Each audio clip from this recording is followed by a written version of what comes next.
E nessa manhã, eu não sei se você sabe disso, mas hoje se celebra o domingo de Pentecostes. Não é? 50 dias depois da Páscoa. 50 dias depois que o Senhor Jesus se entregou por nós na cruz do Calvário. Isso para nós tem um peso muito bonito, irmãos, e muito grande, porque foi nesse dia que não sei se você sabe, hoje em dia o pessoal faz muito assim, né? Tem o Cold Inauguration e tem o Inauguration, né? Tem a inauguração que o pessoal faz só para o pessoal interno e depois aquela inauguração para fora, né? A inauguração da igreja do Senhor Jesus Cristo foi quando o Senhor morreu na cruz do Calvário. Ali a igreja foi inaugurada, não é? Naqueles 3 dias, a ressurreição do Senhor Jesus, a igreja foi inaugurada. Mas esse foi o Cold Inauguration, foi só para os discípulos aí e para as pessoas que andaram com ele 40 dias, não é? Depois, no dia de Pentecostes, teve a inauguração de verdade mesmo, o Hot Inauguration, não é? Que foi quando o Espírito Santo de Deus desceu sobre todos aqueles que creram no nome de Jesus e o poder do Senhor se espalhou, não foi? Pela cidade de Jerusalém, e ali todo mundo deu testemunho da salvação que havia na pessoa de Jesus. O texto que nós vamos ler nessa manhã e aquilo que Deus colocou no meu coração são alguns ensinamentos que o Senhor tem para nós nessa manhã. Eu creio que pode fazer com que a nossa vida, se você crê nessa manhã, passe a viver um novo Pentecoste do Senhor. Para a glória do nome de Jesus. Leia comigo a partir do versículo de número 6. Atos dos Apóstolos, capítulo de número 1, a partir do versículo de número 6, diz assim a minha Bíblia e a sua também. Aqueles, pois, que haviam se reunido, perguntaram-lhe, dizendo: Senhor, restaurarás tu neste tempo o reino a Israel? E disse-lhes: Não vos pertence saber os tempos ou as estações que o Pai estabeleceu pelo seu próprio poder. Mas recebereis a virtude do Espírito Santo, que há de vir sobre vós, e ser-me-eis testemunhas, tanto em Jerusalém, como em toda a Judeia e Samaria e até os confins da terra. E quando dizia isso, vendo eles, foi elevado às alturas. E uma nuvem o recebeu, ocultando-o a seus olhos. E estando com os olhos fitos nos céus, enquanto ele subia, eis que junto dele se puseram 2 varões vestidos de branco, os quais lhe disseram: Varões galileus, por que estáis olhando para o céu? Esse Jesus que dentre vós foi recebido em cima no céu, há de vir, assim como para o céu os viste ir. Amém. Eu sempre fico assim, achando tão extraordinário algumas expressões que a Bíblia nos mostra. Essa do versículo 11 aqui, para mim, ela sempre me chama a atenção, né? Você já imaginou essa cena? O Senhor Jesus Cristo ascendendo aos céus? Você já viu alguém levitar alguma vez na sua vida? Eu nunca vi, não é? E mesmo quando você vê alguém levitando, assim, né, aqueles truques de mágica, ele sobe até uma certa altura, né? Vai assim uns 2 metros do chão, tem até uns truques para fazer isso, que quando eu era criança eu tentava aprender. Você esconde o pé com o outro, aí você aumenta um, parece que você está levitando. Mas diz que Jesus começou a subir, e ele foi ocultado dos olhos. Subiu. Você já imaginou essa cena? Só que aí aparecem 2 varões galileus e falam, 2 varões, né, vestidos de branco, e falam para eles: Ô galileus, por que vocês estão olhando aí para o céu? Como assim? Vocês estão achando de extraordinário nisso? Como assim? O que a gente está achando de extraordinário nisso, não é? Presta atenção na cena, né? Como a gente costuma falar no inglês, read the room, né? Faz a leitura aí do lugar onde você está. Isso aqui é novo para nós, não é? Mas ele chama a atenção, e eu quero começar pelo fim hoje. Vocês estão achando extraordinária a maneira como ele está subindo? Vai ser extraordinária a maneira como ele vai descer. Glória a Deus, aleluia. Você está achando fantástico aquilo que você está vendo, o milagre que você está vendo aqui, dessa manifestação maravilhosa de Deus? Você ainda não viu o que vai acontecer. Mais extraordinário da maneira que ele subiu é a maneira como ele vai descer. Mais extraordinário é o fato dele ter ascendido aos céus. É extraordinária a maneira como ele vai voltar para salvar a minha vida e resgatar a sua também, em nome do Senhor Jesus. O texto começa dizendo que eles estavam ali reunidos, era um dia importante para eles, não é? Eles passaram 40 dias, o Lucas vai dizer para a gente, que é o escritor de Atos dos Apóstolos, que eles passaram 40 dias depois da ressurreição de Jesus, com Jesus ensinando eles. Então a Páscoa foi o domingo de Páscoa, na verdade. 40 dias depois disso, você aí tinha mais ou menos, era praticamente o sábado daquela semana seguinte. Estavam ali eles reunidos e o Senhor Jesus Cristo levou eles para na verdade, para o lado de fora de Jerusalém, que o texto vai falar que eles andaram um caminho de um sábado, e o caminho de um sábado era coisa pouca de 1 quilômetro, do lado de fora de Jerusalém que isso aqui aconteceu. E ele começa a dar instrução para os seus discípulos e falar para ele o que ia acontecer. Mateus capítulo de número 28 é parte desses momentos. Você também tem Lucas no finalzinho, também tem parte desses momentos. João não fala a respeito desse momento, mas Lucas está aqui tratando para a gente, dizendo que ele teve um contato com as pessoas que estavam lá. Lucas não estava naquele momento, ele recebeu o relato das pessoas que estavam ali. E ele diz que as pessoas foram ali e tal, e no versículo de número 6, eles com aquela pergunta, né, no coração. Jesus ali nos momentos finais, do lado de fora de Jerusalém, a expectativa deles no coração pulsando, e alguém talvez se atreve, talvez Tomé, talvez Pedro. Senhor, é agora que o Senhor vai restaurar o reino a Israel? Chegou o tempo, não é? De o grande Messias se manifestar e nós tomamos o poder e fazemos uma revolução aqui, não é? Eu gosto de brincar com isso, você já me ouviu algumas vezes, né? Talvez eles pensaram assim, é agora que você gonna make Israel great again? É agora que o Senhor vai fazer de Israel grande de novo? É agora que nós vamos entrar aqui nessa nação e vamos falar, yes we can, não é? Nós vamos tomar o poder, nós vamos ser essas figuras transformativas da cultura e do modelo de vida. Chegou o tempo disso acontecer. Em todo momento dos evangelhos, você vê os discípulos esperando um Messias político, um Messias militar, um Messias de poder humano, de Kratos, não é? Daquele poder que chega e domina, e toma conta de fora para dentro, não é?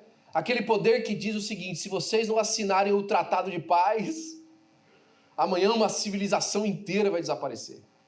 A expectativa deles era essa, não é? Olha, está aqui o poder do judiciário e se vocês todos aí não pararem de falar, nós vamos ser presos. Era esse Messias que eles esperavam. Esse Messias que a gente por diversas vezes fica observando em figuras políticas e religiosas. Um líder com força, não na palavra, mas força bélica, força nas mãos. E eles olhavam para Jesus e esperavam isso.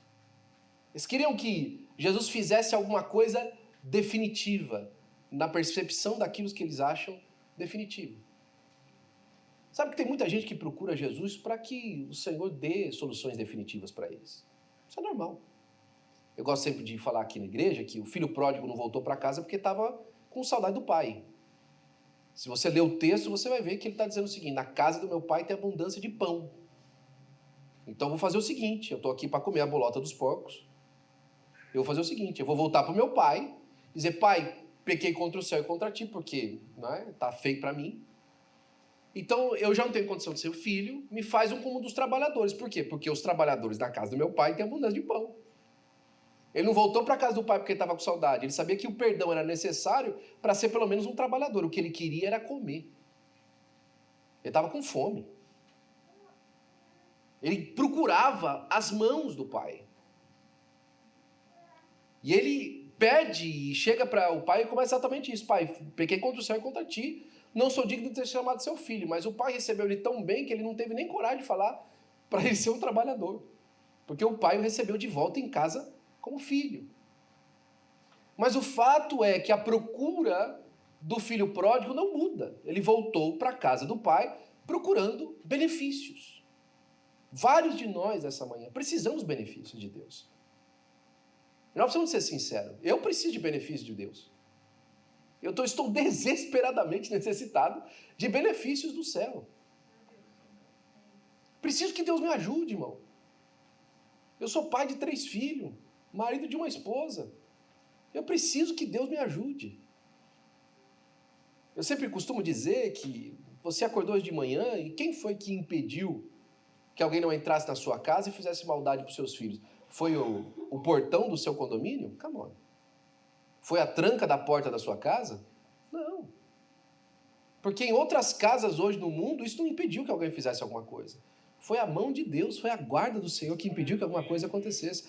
Nós contamos com o benefício de Deus materializado na vida física. Só que mesmo contando com o benefício de Deus, há tempos na nossa vida que nós esperamos um benefício que exploda, que seja extraordinário, que não simplesmente se manifeste em uma coisa simples, mas transforme todo o nosso cotidiano. Tem gente aqui hoje falando assim, Senhor, aquele dia que quando chegar aquele cartãozinho na minha casa, ai Jesus. Senhor, olha, se der certo esse contrato, meu Deus do céu, nunca mais, eu não volto mais para a lavoura. Nunca mais eu vou precisar de fazer esse trabalho. Olha, quando chegar, olha, se der certo o que eu estou fazendo, meu tio tinha uma mania, meu tio Gerson, eu estou lembrando dele bastante esses dias. Ele chegava, às vezes passava assim numa loja de eletrodoméstico, né, e olhava aquela televisão grande e tal. E aí o vendedor falava para ele e tal, e aí ele dizia assim pro vendedor, ó, se der certo o negócio que eu estou fazendo agora à tarde, amanhã cedo eu volto para buscar essa televisão, né? Ah, tá bom. E às vezes a pessoa se atrevia, né? Que negócio que eu estou fazendo? Estou jogando na Sena hoje à noite. Se der certo o negócio que eu fizer hoje à tarde, amanhã eu venho para buscar a televisão. Tem gente esperando, irmãos, os números da Sena ser escolhido. Tem gente aguardando com expectação, com ansiedade, o dia que a porta vai bater, o dia que aquela pessoa vai chegar, o dia que aquela transformação vai acontecer, e tudo isso faz parte da nossa experiência humana na Terra. Os discípulos de Jesus não eram diferentes de mim e de você. E eles olharam para Jesus e perguntaram, Senhor, é agora? Chegou a hora? Nós estamos aqui do lado de fora de Jerusalém, o Senhor está ressurreto. Nós já vimos o Senhor atravessar a parede. Nós já vimos o Senhor colocar pão e peixe no lugar que não tinha nada, o Senhor já tinha pão e peixe lá. Nós já vimos o Senhor fazer sinais extraordinários desses últimos 40 dias. É agora. Nós estamos aqui do lado de fora. O Senhor vai entrar e tal, e nós vamos atrás, e vai ser, né? A banda da Assembleia de Deus na frente, o Senhor com a Bíblia aberta. Tal, e nós vamos cantar. Nossa esperança é suave. Vai ser uma bênção, é agora. É agora, Jesus. Chegou a hora. Jesus olha para eles e fala assim, não vos convém saber os tempos e as estações que o Pai estabeleceu pelo seu próprio poder. Posso traduzir para você de uma maneira mais moderna? Eu vou falar para você lá na versão da Zona Leste de São Paulo. Ele falou assim, não é da sua conta. É agora? Não é da sua conta. A hora que eu vou fazer as coisas. Ai! Como eu queria que Jesus tivesse dito, é agora. Como eu queria que o Senhor estivesse dizendo para nós, é agora, é hoje. Hein? A hora que você sair daqui, você vai chegar, você não vai conseguir nem chegar na esquina. Não é? Olha, a carta do Green Card não vai chegar no seu correio. Não. O cara da imigração vai trazer no seu trabalho, durante o dia, na sua casa. Não, aquele documento, aquela oportunidade não vai chegar até você. Na verdade, amanhã cedo vão aparecer com um carro preto, talvez vai ser até o Raul que vai vir buscar você. Vai colocar você lá e tal, e vai te levar no lugar, vai ser uma coisa maravilhosa. Não foi isso que Jesus falou. Ele falou, não vos convém saber os tempos e as estações. E aqui eu paro 2 minutos só para a gente entender um pouquinho de contexto, que as palavras elas têm uma diferença. Ele fala de tempos e estações, ele fala de cronos e kairos. O cronos é o tempo na Bíblia que diz respeito à nossa cronometragem, é o tempo humano. E o kairos é o tempo de Deus. Por quê? Porque kairos é a palavra que a gente usa para traduzir estações. Por exemplo, não é? Fui colocar a Nádia no carro hoje, a hora que ela estava colocando dela, eu lembrei de falar isso para você. E ela, de novo, foi dormir tarde ontem e tal, morrendo de frio. Chegou de pijama aqui na igreja hoje, ela cobertinha e tal. Só que a hora que eu fui colocar ela no carro, estava frio do lado de fora, ela falou assim, pai, estamos no inverno? Eu falei, não, filha, é primavera. Mas aqui fora, pelo jeito, nós estamos no inverno hoje, que está frio. Ela falou assim, não, Daddy, it feels like winter. Porque está frio. Não é? A vida não é assim. Tem dia que é a estação de uma coisa, mas no meio da estação parece que entra outra. Tem estação que parece que nós estamos voando, nós estamos felizes, mas no meio da estação aparece uma estação de tristeza. Tem estação na nossa vida que é a estação de tristeza, é um tempo de dificuldade, mas no meio do tempo de dificuldade, Deus levanta uma estação de alegria. É assim, não é? Mas aqui Jesus estava falando para eles que não era tempo de ficar olhando os tempos e as estações. Por quê? Porque Deus tinha estabelecido elas pelo seu próprio poder. Em outras palavras, os tempos da sua vida estão estabelecidos por Deus. Os tempos da sua vida estão estabelecidos por Deus. E se eu fosse você, eu descansava nisso. Se eu fosse você, eu descansava nisso. Porque a palavra de Deus fala que nós temos um Pai bom. Um Pai que estabelece coisas boas para nós. Um Pai que estabelece tempos de bênção para nós. Ainda que os tempos de bênção não sejam exatamente como nós propomos eles. Olha, eu vou estabelecer, está estabelecido os tempos e as estações pelo seu próprio poder. Ou seja, Jesus, na pessoa de Deus, nosso Pai, não pediu autorização para ninguém no universo para estabelecer como é que as coisas aconteceriam. Jesus não está dependente, o céu não está dependente das suas atitudes, dos seus pensamentos, da sua boa satisfação ou da sua insatisfação, para que Deus manifeste aquilo que Ele deseja. O problema é que por diversas vezes nós olhamos o planejamento de Deus, ou o estabelecimento das coisas que Deus planejou, segundo a visão daquilo que nós olhamos.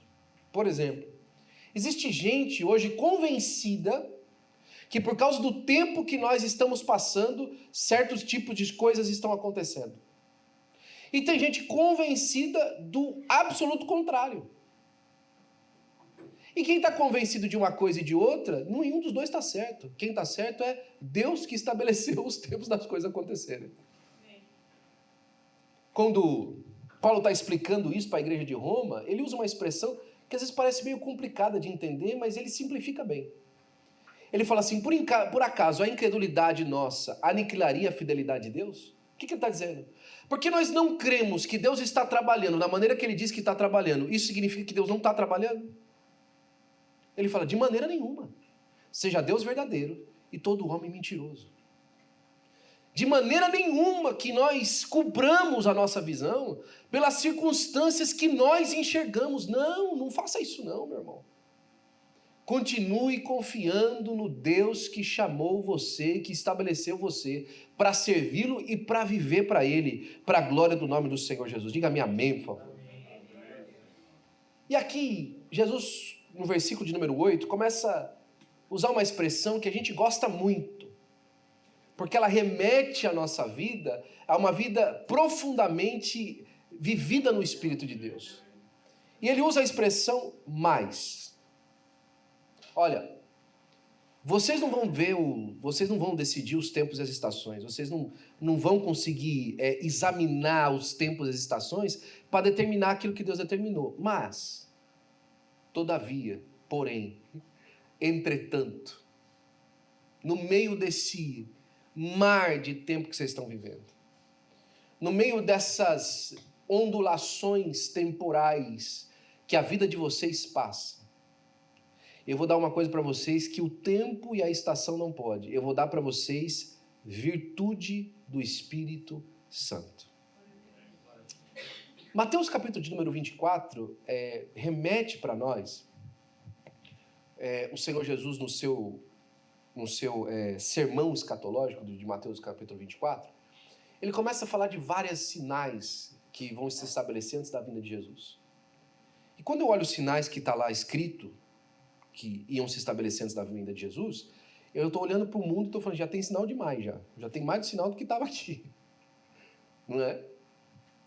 A gente conversando escatologia com pastores e tal, e algum tempo atrás o pessoal falava assim, olha, não falta mais sinais para a volta de Jesus, né?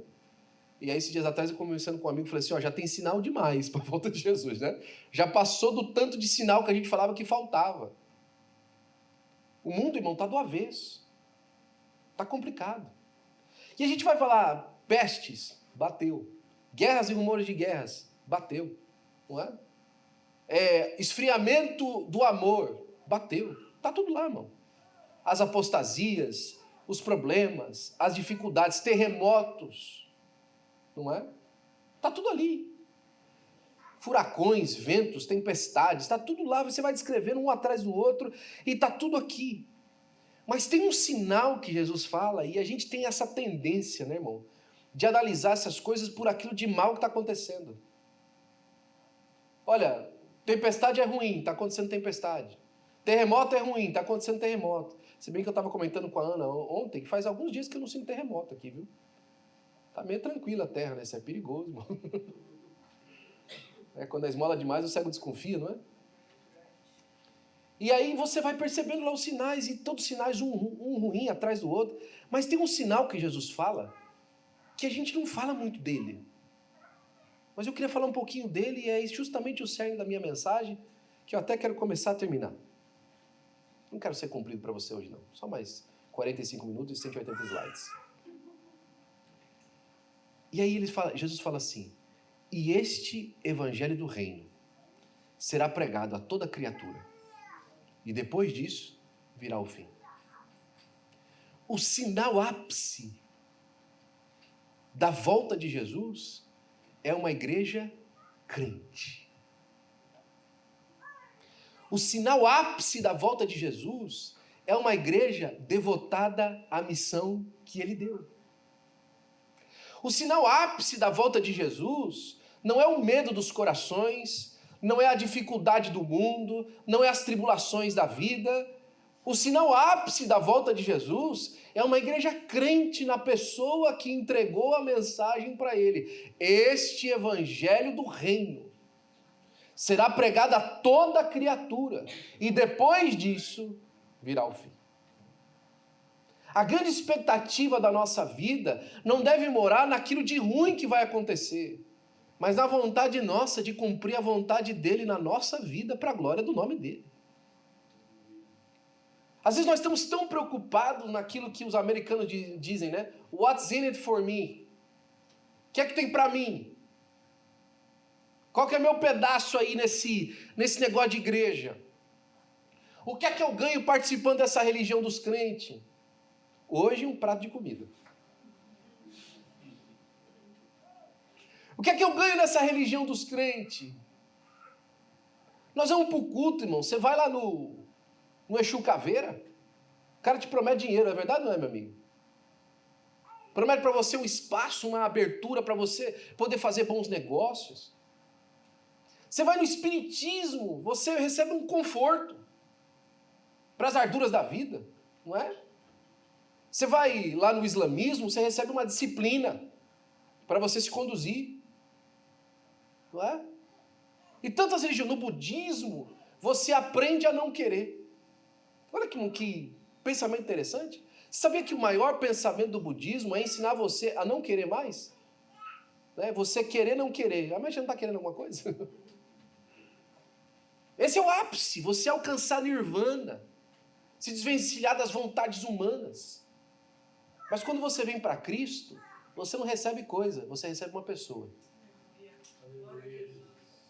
E essa pessoa que você recebe, ele fala assim, eu te basto.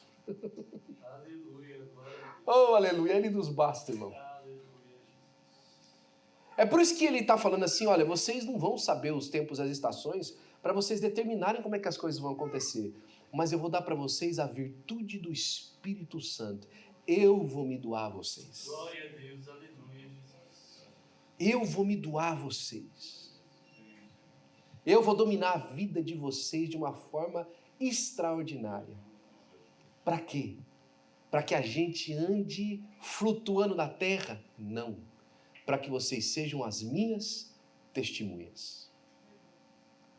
O que esse tempo do fim nos chama a atenção é que Jesus tem levantado as nossas vidas nesse tempo para testemunhar da sua verdade. E testemunhar da verdade de Deus é diferente, porque eu posso te explicar. Só testemunha de Deus quem teve Deus tocando a própria vida.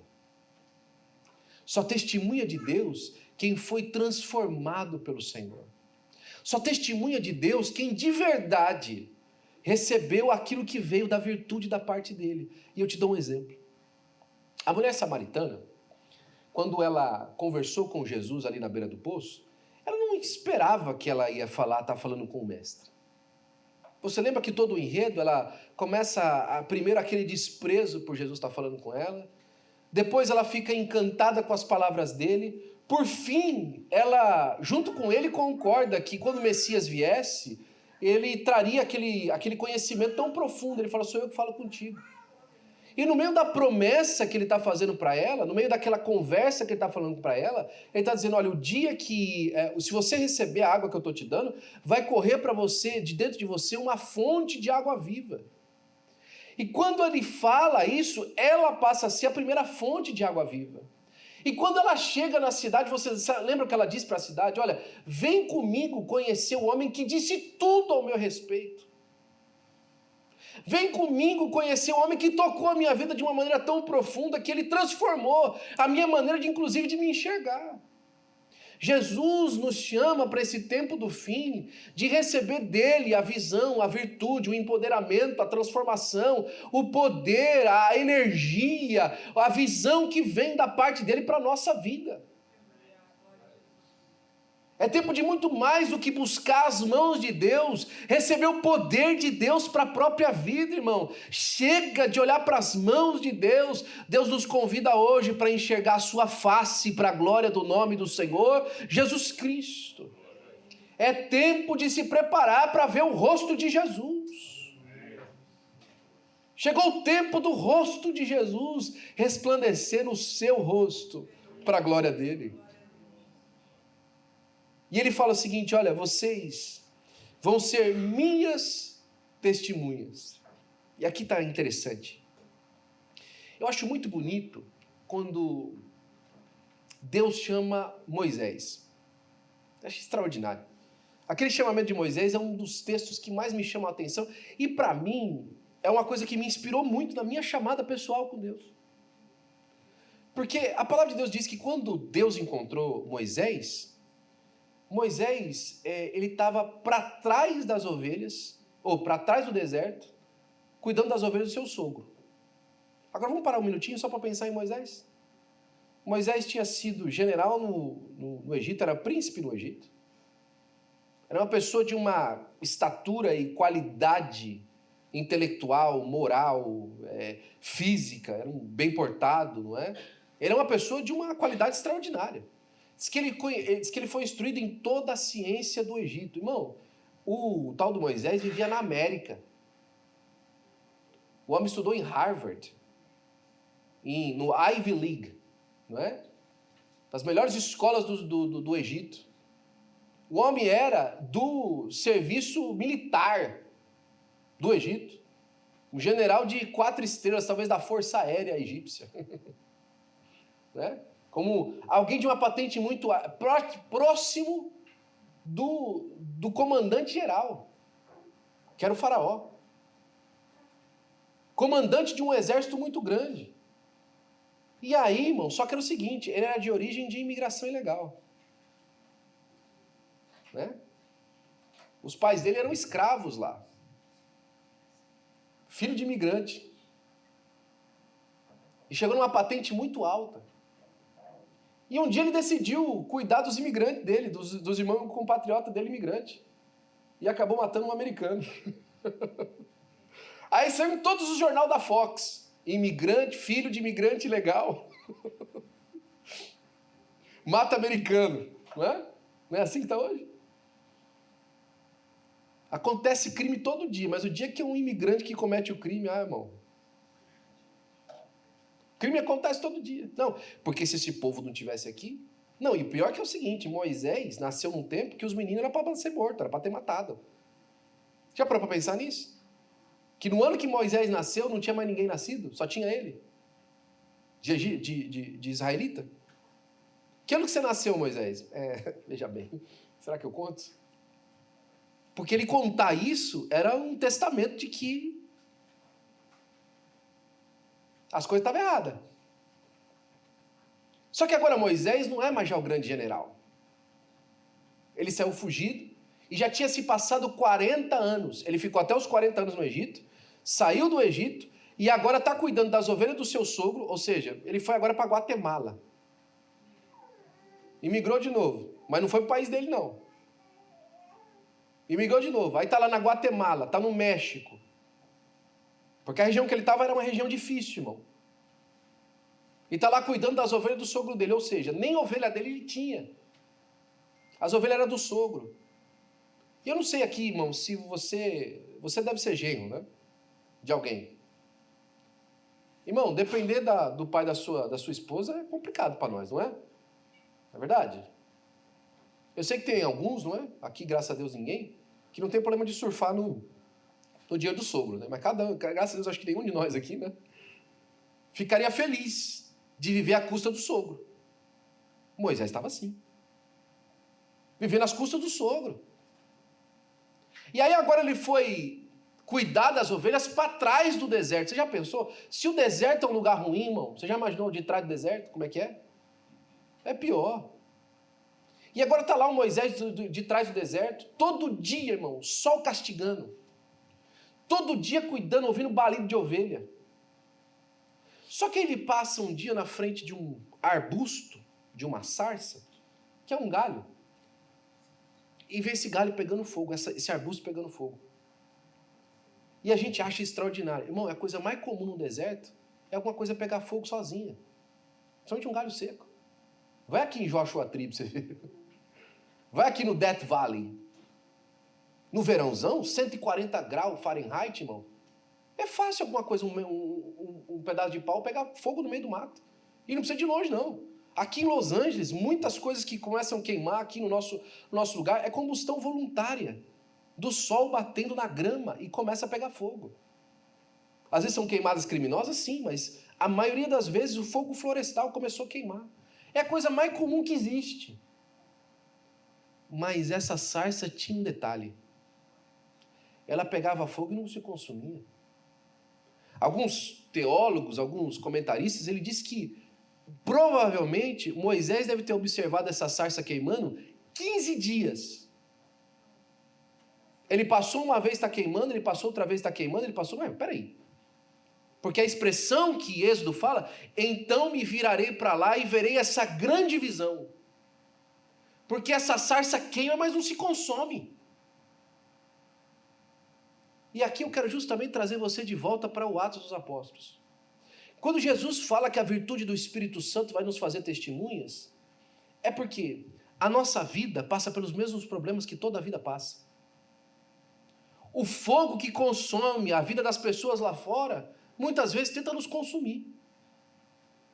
Os problemas que agravam as pessoas lá fora, tentam nos agravar. As situações que matam casamentos, que destroem casas, que separam pais de filhos, que transformam tempos de alegria em tempo de tristeza, tentam bater na nossa casa como de qualquer lugar. A diferença é que a virtude do Espírito Santo de Deus nos faz ser testemunhas no meio do tempo de dificuldade.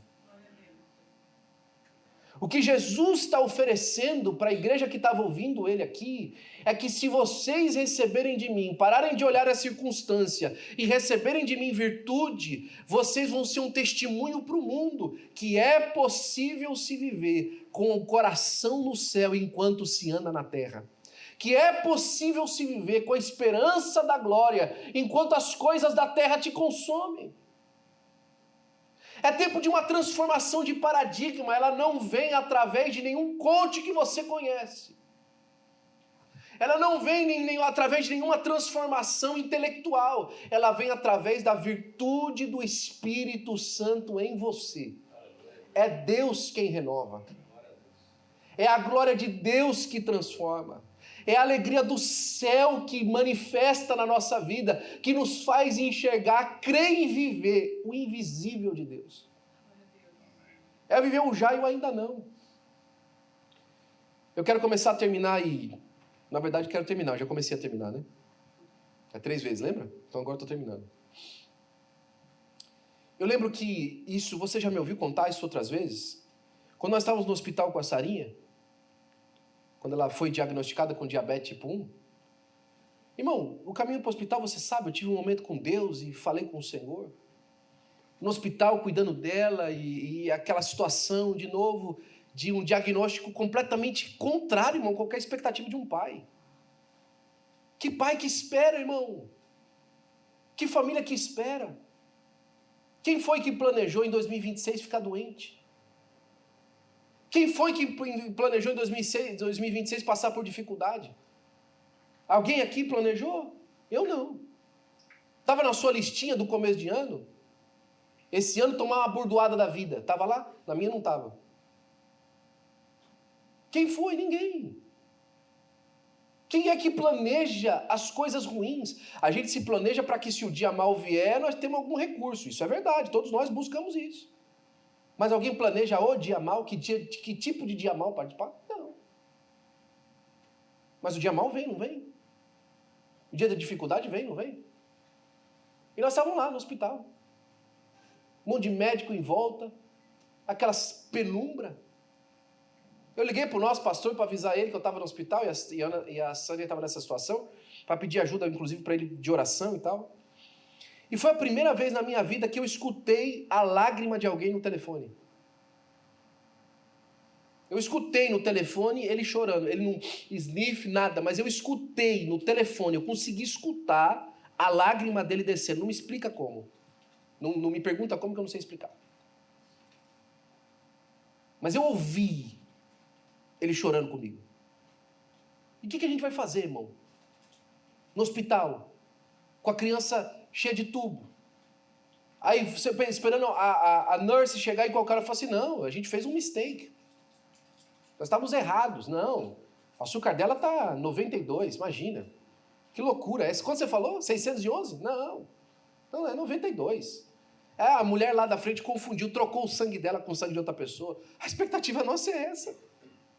Alguém vai chegar aqui e vai falar que está tudo errado. Não é? Que se confundiram. Mas ninguém chegou para falar que se confundiu, não. Até que eu recebi a ligação de um irmão, lá do Havaí.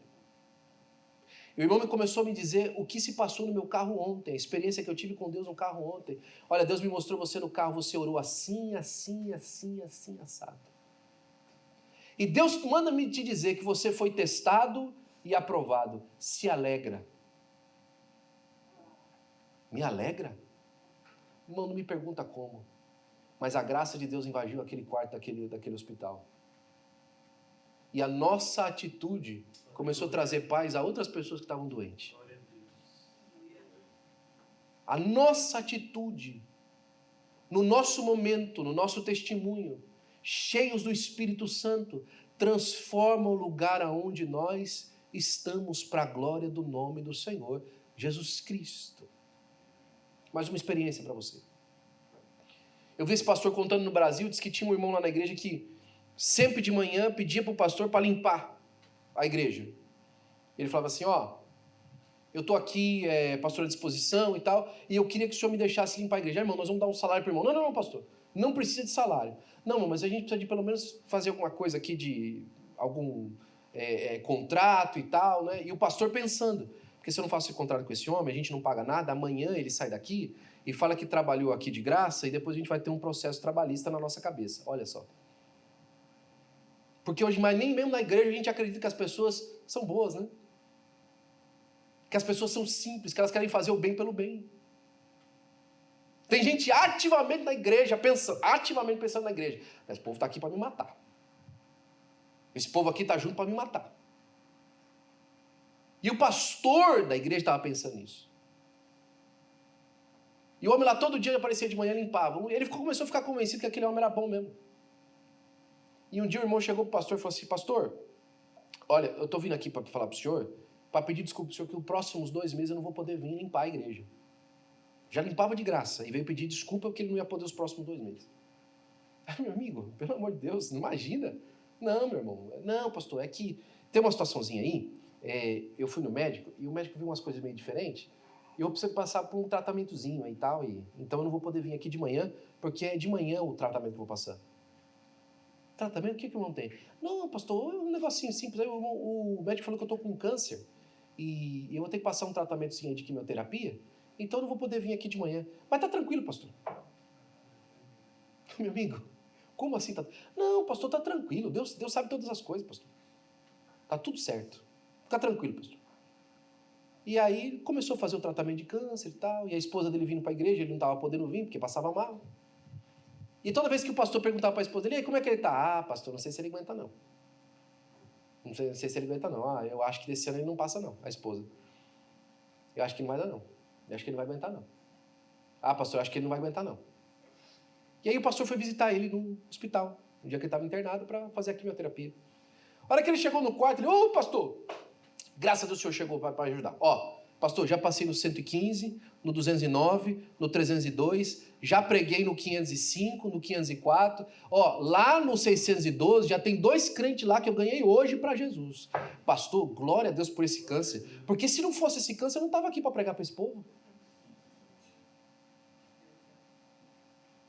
Como é que eu ia pregar? Como é que eu ia testemunhar da glória de Deus, da glória que eu estou cheio, se eu não estivesse passando por essa situação, que em outro lugar está queimando, mas a mim não me consome. Aleluia, Jesus.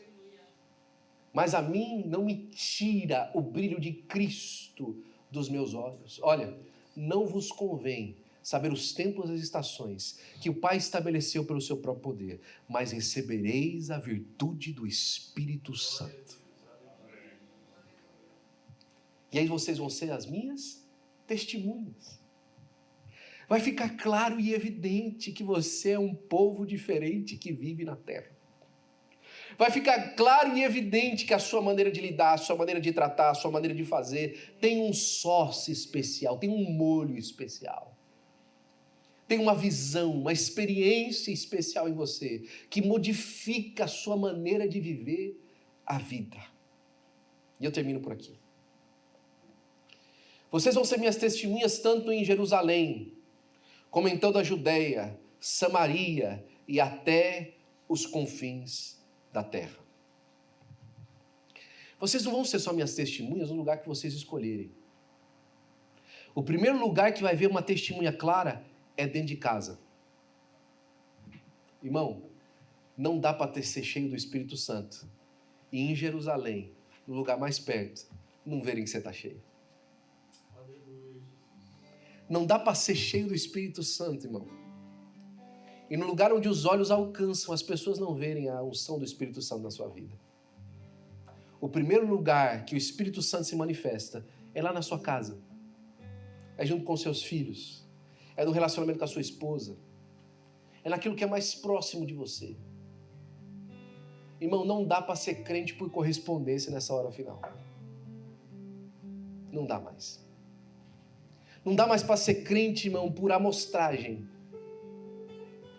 Hoje a coisa precisa de ser íntegra, irmão. Precisa ser completa. Precisa ser transformativa. A sua vida precisa ser um impacto para aqueles que se aproximam de você. Tem que estar clara e evidente. Alguma coisa precisa mudar. Alguma coisa precisa mudar de dentro para fora. Nas palavras, na visão, no conhecimento, na expectativa, naquilo que você quer, precisa mudar. Em Samaria, em Jerusalém, como em toda a Judeia, seus vizinhos precisam saber que você é crente. Os seus vizinhos precisam saber que você é crente. Esses dias atrás, eu ouvi a história de um pastor que chegou pro irmão, e a pessoa cumprimentou ele assim, e aí, irmão? Ele falou, irmão não, pastor. O pastor não é irmão? Os vizinhos precisam saber, irmão, que você não é uma figura, você é de verdade. Você é de verdade. You are for real. Você é de verdade, irmão. Os vizinhos vão saber, você é de verdade. Olha, essa pessoa aqui, tem um pessoal que fala que é crente, mas esse aqui é crente mesmo. Esse aqui é crente mesmo, esse aqui é crente de verdade. Ó, rapaz, não mexe não que o irmão ali é crente. Olha, eu sei que eu posso falar com aquela pessoa ali, porque aquela pessoa é crente. Eu posso pedir oração para ela.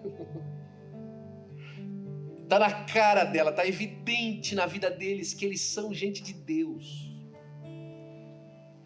A pessoa vem de cumprimento e fala assim, olha, eu sei que você é uma pessoa de Deus, viu? Ela não sabe falar a expressão. Olha, eu sei que você é crente evangélico da Assembleia de Deus. Ele não sabe falar a expressão. Mas ele olha para você e fala assim, eu sei que tem alguma coisa diferente da sua vida. Eu não sei o que é. Mas tem um brilho no seu olho, um jeito de você falar que, sabe, mexe com a gente lá dentro. Mexe com a nossa alma. É a virtude do Espírito Santo, meu irmão. Mas não é só na Judeia. É em Samaria também. E é interessante porque Samaria era um lugar contrário aos judeus. Samaria era terra inimiga. Era terra de animosidade. Mas lá eles também iam saber que tinha gente cheia do Espírito Santo. Ó, até quem não gosta de você vai ver que mudou. Até quem não gosta de você vai falar assim, olha, eu não sei o que aconteceu, mas ele não é mais igual. Olha, eu não sei o que foi que passou lá, mas tem uma coisa diferente nessa pessoa. Tem um jeito diferente de falar, tem um jeito diferente de olhar, tem um jeito diferente de dizer. Alguma coisa aconteceu que mudou e foi para melhor, viu? E foi para melhor. E por fim, até os confins da terra, todos vão saber que a manifestação do Espírito Santo de Deus chegou na sua vida. Eu termino com esse último testemunho. Eu era jovem, mais jovem do que sou hoje. No Brasil ainda, não tinha vindo para cá. E eu estava desviado dos caminhos do Senhor. Eu já contei esse testemunho para você uma vez. E eu estava no trabalho e eu queria ver se eu conseguia namorar com uma das recepcionistas. E estava tentando chamar a recepcionista para sair. Né? Aquele tempo da escuridão, irmão. Não tinha conhecido ainda a princesa da minha vida. E eu estava lá conversando com ela e tal, e falei assim, ela falou, então, tudo bem, eu não queria de jeito nenhum fazer nada comigo. Eu era mau exemplo para tudo que tinha na vida. E ela olhou para mim e falou assim, então tá bom, de repente no domingo à tarde, então a gente pode fazer alguma coisa. Eu falei, no domingo à tarde eu não posso não, porque domingo à tarde eu vou para a igreja. Ela, vai para a igreja? Eu falei, eu vou para a igreja. Que igreja você vai? Eu falei, eu sou da Assembleia de Deus. Ela, não brinca com isso não. Não brinca com isso não, isso é coisa séria. Você não fala que você é da Assembleia de Deus, não. Porque meu primo é da Assembleia de Deus, ele não vive igual você vive, não. Eu falei, que vergonha. Não é? Que exposição. Não parecia, irmão. Não tinha jeito de crente, não tinha palavra de crente, não tinha rosto de crente, não tinha toque de crente, graça de crente. Mas eu lembro que alguns anos depois, já morando aqui nos Estados Unidos, eu voltei para Jesus, comecei a servir a Deus. E eu entrei num cabeleireiro, primeira vez que eu fui naquele cabeleireiro, no barber, né? O homem fala barber, né? Barbeiro. Cabeleireiro é coisa de mulher. Eu fui lá no barbeiro, e eu tô sentado lá no barbeiro, e o barbeiro cortando meu cabelo, e eu conversando com o barbeiro e tal. Tava falando, irmão, estilo do Corinthians. De repente ele para assim de cortar, dá um passo para trás, e ele olha assim do lado e fala, você é crente, né? Aí eu olhei para ele e falei assim, sou sim, sou da Assembleia de Deus. Ele, bem que eu percebi. A hora que você entrou por essa porta aqui, entrou uma luz, uma graça de Deus aqui nesse lugar. Eu sabia que você era crente. Até os confins da terra, irmão. Deus quer te encher nessa manhã. Deus quer mudar a maneira como a vida te enxerga. E aí o texto termina assim, versículo de número 9. E quando dizia isso, e quando ele dava essas últimas instruções para os discípulos, ele começou a subir. E começou a se retirar. E começou a ascender aos céus. E eles ficaram extasiados com aquilo, com aquela visão do milagre, da transformação, da potência do Espírito Santo de Deus na vida do próprio Jesus. E aí os varões precisavam de aparecer. Gente, fica tranquilo. Se achou isso fantástico, melhor ainda vai ser quando ele voltar. Só que sabe o que aconteceu, Raul? Você lembra, né? 1 Coríntios, capítulo de número 15, diz que estavam ali reunidos 500 pessoas. O dia de Pentecostes foi 10 dias depois desse dia. Sabe quantas pessoas tinham no cenáculo? 120. Cadê os 380? Os 380 não quiseram ser cheios. Os 380 não quiseram receber a promessa do Pai. Os 380 continuaram esperando as mãos de Deus. Continuaram esperando os sinais do mundo. Continuaram esperando o Messias político. Mas 120 falaram assim: nós queremos aquilo que o Messias de verdade nos prometeu. Nós queremos a virtude do Espírito Santo de Deus. Não é para todo mundo, mas é para você. Não é para todo mundo, mas é para você. Não é todo mundo que vai entender o que você vai entender, mas você vai, em nome do Senhor Jesus Cristo. Fique de pé, por gentileza, eu quero orar por você. Nosso tempo acabou. Mas nessa manhã eu quero orar por você que quer mais de Deus. Que você disse assim: chega, Senhor. Até hoje a coisa foi andando conforme eu entendia, mas agora eu quero receber virtude, para mesmo quando eu não entender, a minha vida exalar o seu perfume. Pastor Joel tem uma frase que eu gosto muito. Ele fala assim: Will, crente é igual chá. Você só sabe o gosto que tem quando você põe na água quente. Você precisa ser um chá cheiroso, saboroso, ao paladar de quando as circunstâncias te experimentar. Você só vai fazer isso se você for cheio do Espírito Santo de Deus. Onde está você que precisa de mais um pouquinho de Deus hoje? Eu quero orar por você. Senhor, eu quero um pouquinho mais, uma porção mais. Um litrão mais, assim, Senhor. Pai, derrama um litro a mais. Eu quero que você venha à frente porque eu quero orar por você. Eu vou cantar aqui 30 segundos, mas eu quero orar por você. Tu és soberano? Tu és soberano sobre a terra, sobre os céus. Tu és Senhor absoluto. Tudo que existe acontece, tu sabes muito bem. Tu és tremendo e apesar dessa glória que tens, tu te importas comigo também. E esse amor tão grande eleva-me, amarra-me a ti. Tu és tremendo. Deixa eu dar mais 10 segundos para você. Não para te convencer, porque quem vai te convencer vai ser o Espírito Santo de Deus. Mas para te chamar a atenção para aquilo que você conversou com Jesus essa semana.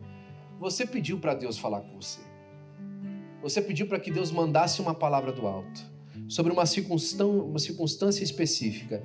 E Deus te deu, mas foi diferente do que você esperava. Você queria uma saída e Deus te deu uma maneira de se comportar durante. Você queria uma saída, mas Deus te deu uma palavra para você se comportar durante. Você não precisa sair dessa circunstância. Você precisa de poder de Deus para passar no meio dela. Para se comportar no meio dela. Para respirar no meio dela. Para experimentar algo novo de Deus no meio dela.